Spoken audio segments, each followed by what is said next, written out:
चित्रकूट के चर्चित गैंगरेप मामले में एमपी एमएलए स्पेशल कोर्ट ने पूर्व मंत्री गायत्री प्रजापति को उम्र कैद की सजा सुनाई है। प्रजापति के साथ ही मामले में दोषी आशीष शुक्ला और अशोक तिवारी को भी उम्र कैद की सजा सुनाई गई है। उम्र कैद की सजा के साथ ही तीनों दोषियों पर 2-2 लाख रुपए का आर्थिक जुर्माना लगाया गया है। इससे पहले बुधवार को कोर्ट ने प्रजापति समेत आशीष और अशोक को दोषी करार दिया था और सजा पर फैसला सुरक्षित रखते हुए अगली तारीख शुक्रवार की दी थी। वहीं दूसरी तरफ विकास वर्मा, रूपेश्वर, अमरेंद्र सिंह, पिंटू और चंद्रपाल को कोर्ट ने बरी कर दिया। गौरतलब है कि इससे पहले कोर्ट ने गायत्री प्रजापति समेत अन्य आरोपियों को मौखिक साक्ष्य देने का अवसर 2 नवंबर को खत्म कर दिया था। पूर्व खनन मंत्री गायत्री प्रजापति की तरफ से मंगलवार को ही मामले की अर्जी लगाकर मुकदमे की तारीख आगे बढ़ाए जाने की मांग की गई थी। इसमें कहा गया था कि इस मुकदमे को किसी अन्य और दूसरे राज्य में ट्रांसफ़र करने को लेकर सुप्रीम कोर्ट में विशेष अनुमति दाखिल की गई है, इसके लिए समय दिया जाए। इसके साथ ही एमपी एमएलए कोर्ट के उस आदेश को Allahabad high court Lucknow bench में चुनौती भी दी गई है, जिसमें उनके बचाव के सबूत पेश करने की अर्जी को खारिज कर दिया गया था। एक केस की 2 एफआईआर, एक 164(2) में पढ़ा जाएगा। ये कानून है, ये हमारे जज साहब ने नहीं देखा। और मूल एफआईआर फोटो कॉपी है।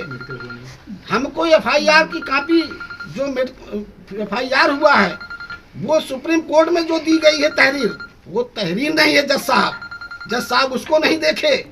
सुप्रीम कोर्ट में जो तहरीर है, अगर एफआईआर उस पर होनी चाहिए, यहाँ एफआईआर बदल कर उत्तर प्रदेश की सरकार ने कराया है। अगर ये सरकार, मैं फिर कहना चाहता हूँ हाथ जोड़ करके कि देखा जाए, जो है अदालत देखे।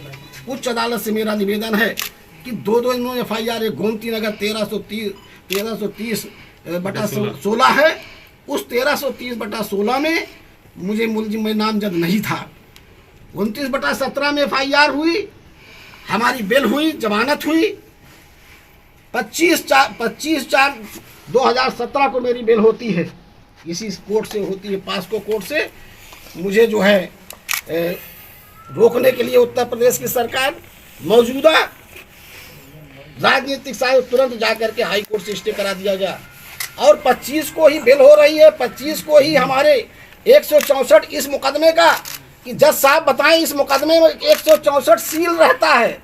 164 सील था, उस 164 कैसे चला गया और जाके दूसरे मुकदमे में 164 में मुझे वहाँ मुलजिम बना करके, और मुझे रातों रात 3 मुकदमे मेरे ऊपर लाद दिया गया। सुबह मुझे ला करके यहाँ पे रिमांड ले लिया गया। मैं हिंदुस्तान की जनता से कहना चाहता हूँ कि मेरा जीवन जिस तरीके से बर्बाद किया, मेरे बच्चों का, मेरे 3 बेटियों की शादी नहीं हुई, 2 बेटियों की मैं शादी नहीं कर पाया, 2 बार बेल हुई, मैं व्हील चेयर पर चल रहा हूँ। मेरी ज़िंदगी के साथ खिलवाड़ किया जा रहा है। मुझे इलाज नहीं कराने दिया। हाई कोर्ट से मुझे बेल 2 महीने के लिए हुई, वो बेल भी जो है निरस्त करा दी गई, सरकार चली गई। उसके अलावा भी दो बेलें छोटे मुकदमे में जिन लोगों ने साजिश रची, उन्हीं लोगों के द्वारा की गई 2 मुकदमे करा करके फिर हमको जेल में रख दिया गया। आज उस बेल के भी स्टे सरकार उत्तर प्रदेश जाकर कर रही है। मैं कहना चाहता हूँ उत्तर प्रदेश की सरकार क्यों भयभीत है, क्योंकि इस गरीब के लड़के, इस प्रजापति कुमार के बेटे से बदला, कौन सा बदला लेना चाहते हो कि ये अमेठी से राजनीति न कर सके। ठीक है, इसलिए मैंने कहना चाहता हूँ कि जो भी हमारे साथ हुआ है, मुझे उत्तर प्रदेश विश्वास है। ये जो है न मेरी इसमें डॉक्टरी में खास कर कहना चाहता हूँ कि डॉक्टरी मेडिकल रिपोर्ट नहीं है, नजरी नक्शा नहीं है, और एफआईआर मूल काफी नहीं है।